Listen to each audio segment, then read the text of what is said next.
Hi guys, I'm talking about Said's concept of Orientalism as it applies to race and class justice in the United States, and our group is using Ferguson as a case study as an example of those power dynamics and race and class justice systems.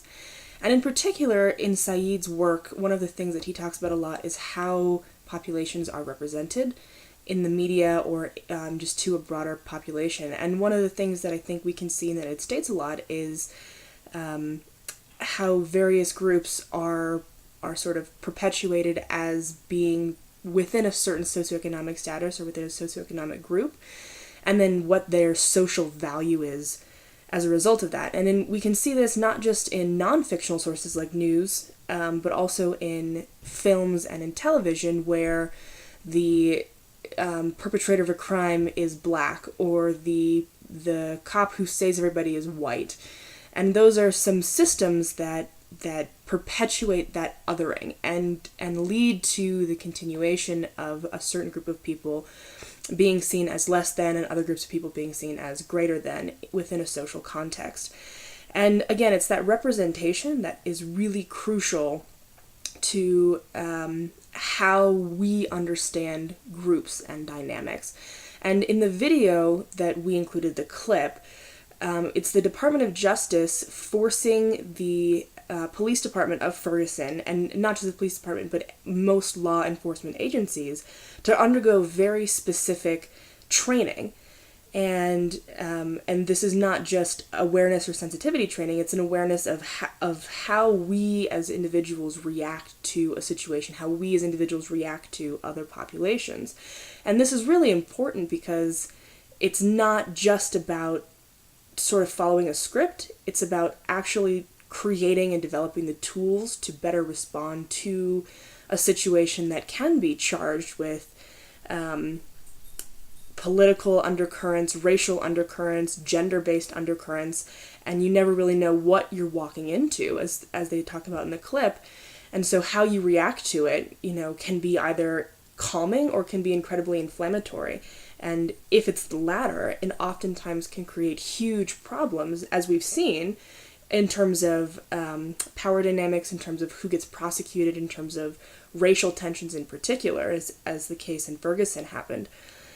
And I would also, add that, personally, I think as not only just as a white individual, I have a lot of privilege that I think other people don't have, but then also as a student, I am confronted with that privilege more than other populations are, because I'm going to school on a campus that is very multicultural, multi-religious. There are a lot of different genders, different sexual orientations, and so I'm confronted with those differences.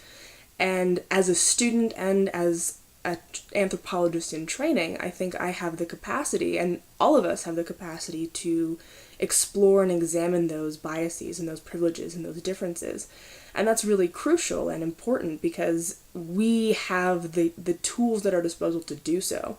And it then goes into, how do we disseminate that knowledge? How do we disseminate that understanding and that awareness to a broader population? And that's something that Melissa is going to talk about as far as activist anthropology. What can we do as anthropologists to spread that knowledge and that awareness?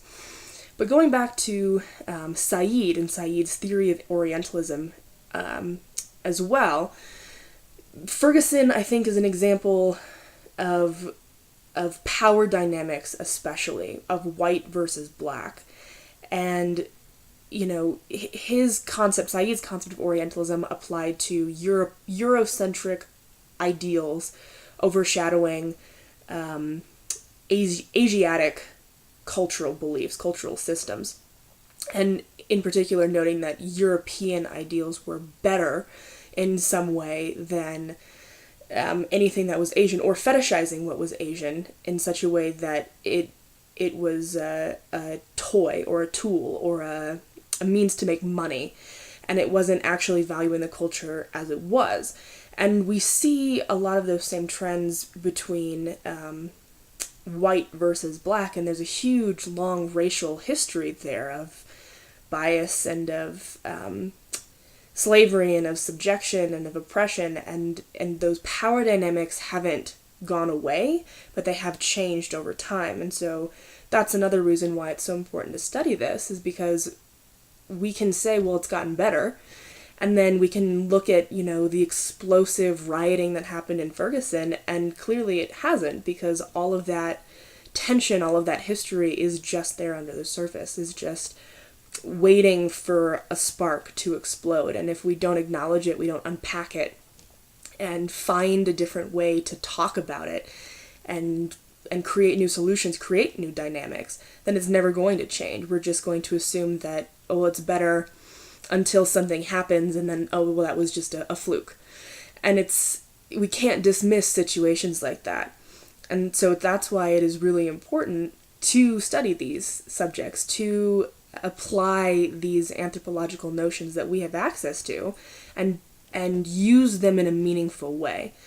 So one of the other things that I also wanted to touch on was the way that information is taught. Said mentions that the way that knowledge is disseminated and perpetuated is a huge factor in how populations are seen in that concept of othering. And so when we, as in the educational system, don't teach a complete history, or we pick and choose what's important to highlight, and who are the people who are key figures in our history, the United States history. If you notice, they're not very racially diverse. They're not a lot of ethnic representation beyond white males. And so even today, we're still teaching who is important and why they're important. And then if we also, on top of that, don't even teach concepts that are very intrinsic and still are around today, like slavery, like what happened, like those power dynamics, which there are textbooks that don't teach those stories. We are not only whitewashing history, but we're also perpetuating those sort of Eurocentric ideals of who is better, who is important, whose knowledge we should value and continue to pass on, as opposed to actively acknowledging that we do have very different groups of people in the United States, and we do have a problem when those groups come together in such a way that one is devalued or one is overly valued.